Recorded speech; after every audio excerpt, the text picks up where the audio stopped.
Hey, today we are learning lessons from the youngest Nobel Prize winner in history. I recently finished the book I Am Malala, which 1, I found very inspiring, and 2, set the foundations for this video. Now I hardly feel as if Malala needs an introduction, but there may be some small percentage of you who aren't aware of her and her extraordinary story, so I'll sum it up really quickly for you. Malala was born in Pakistan and was inspired by her father, who was a teacher. Changes in Pakistan due to the Taliban led to girls no longer being able to go to school, and Malala and her father began to speak out, which, while being noble and courageous, unfortunately put a target on their backs. One day when Malala was 15, a man boarded her school bus and fired 3 shots from a Colt 45, one of which hit her directly in the face. 2 of her classmates were also hit by stray bullets. Essentially, this was an assassination attempt on a young girl whose only crime was wanting other young girls to be able to go to school. Now, fortunately, Malala made a spectacular recovery,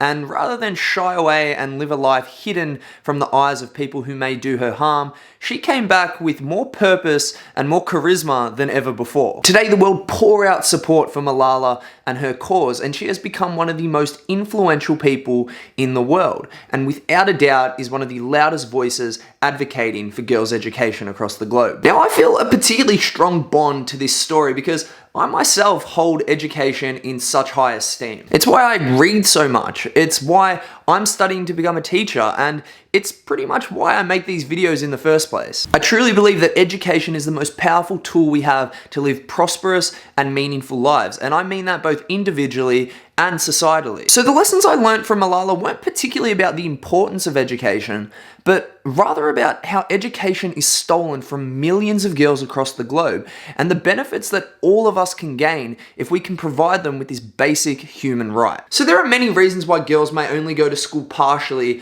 or in a lot of cases, not at all. These include child labor, early marriage, conflicts, cost, gender bias, health, natural disasters, and poor quality. Essentially, girls can't go to school if they're 10 and have to help support their family. They can't learn if they're 12 and have to fulfill the duties of a wife. If they're living in war-torn countries, if they can't afford classes, if they're getting sick, if their country doesn't have infrastructure to mitigate natural disasters, and if the quality of the education is poor in the first place, all of these things add up, with the result being approximately 130 million girls not being able to receive 12 years of quality education. Now, girls deserve this education. It's a basic human right. We should ensure that girls have this education because it's simply the right thing to do. Unfortunately, we have to sometimes confront harsh truths. And that sometimes means looking at the parts of ourselves that we'd rather blissfully ignore. One of these areas is that, to some degree, a lot of us don't care as much as we think we do. Many of us are caught up in our own lives, and it's hard to conceptualize how girls not going to school in some far-off country that we naively believe to be so different from our own even matters. Now, humans are fallible. We have vulnerabilities, and some of those are hardwired. And one of those vulnerabilities is the difficulty to consider millions of people across the globe. We evolved to care about those in our immediate vicinity, not the entire human race. And that's why we can break down and ruminate for weeks about someone calling us ugly, but hardly bat an eyelid when we find out that 130 million girls struggle to read and write properly. Unfortunately, to get around this, we have to sometimes provide incentives that hit a little closer to home. And look, it's not a game that I like to play, and it's a game that I wish didn't exist at all. But I think if we want to continue making progress, it's something that we have to discuss. So let's look at it economically. According to the Malala Fund, if every girl was to receive 12 years of quality education, lifetime earnings for women would increase from 15 trillion to 30 trillion globally. And that means more women with more jobs with more money. That improves quality of life. It improves life expectancy. It constrains population growth.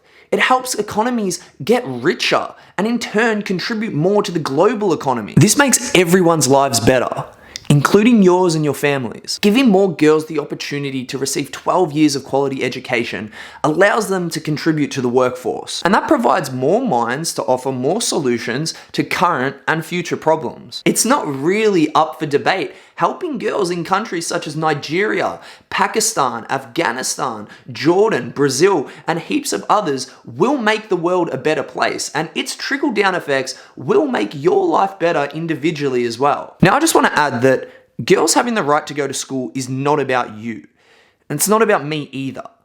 It's a basic human right. As I said before, it is simply the right thing to do. This also isn't a video to shame people or make you feel bad if you haven't considered girls' education critically. And it's definitely not about diluting the humanity of the problem to dollar signs. But I think that by admitting to ourselves that we have vulnerabilities, some of which include falling for financial incentives and caring about people that are closest to us, we can, I guess, pull ourselves up and direct ourselves to becoming more caring and compassionate people. The Malala Fund invests in activists and educators on the ground in some of the poorest countries to help provide assistance so that more girls around the globe can receive a good 12-year free education. Please check out the Malala Fund and the links in the description below. And if you'd like to, please go ahead and donate.